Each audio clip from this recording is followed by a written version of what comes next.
اگر ایک ایمان والے نے دیکھا کہ میرا دوسرا ایمان والا بھائی فلا فلا غلطی میں مبتلا ہے تو اسی کو اصلاح کے انداز میں سمجھا دے، اسی کو،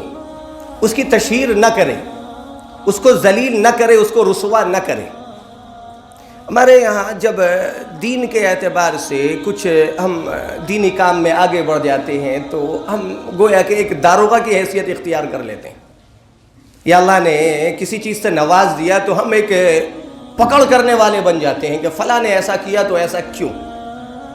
قرآن مجید میں بہت مشہور آیت ہے، سورہ غاشیہ، ہم اکثر جمعہ کی نماز میں پڑھتے ہیں، لست علیہم بمسیطر، اے محبوب ہم نے آپ کو ان پر داروغہ بنا کر مسلط نہیں کیا، آپ کا کام ہے پہنچانا، آپ کا کام ہے بتانا، بس وہ بھی صحیح ڈھنگ میں، لٹھ ماری انداز میں نہیں۔ ہمارے معاشرے کا ایک بگاڑ یہ بھی ہے کہ کسی کی غلطی کو ہم لٹھ مار انداز میں اس طرح سے بتلاتے ہیں کہ وہ اور اناد میں آ جاتا ہے، بغاوت پہ آ جاتا ہے۔ اچھا مجھے ذلیل کر رہا، اچھا میں بتلاتا ہوں، تعلقات خراب ہونے لگے۔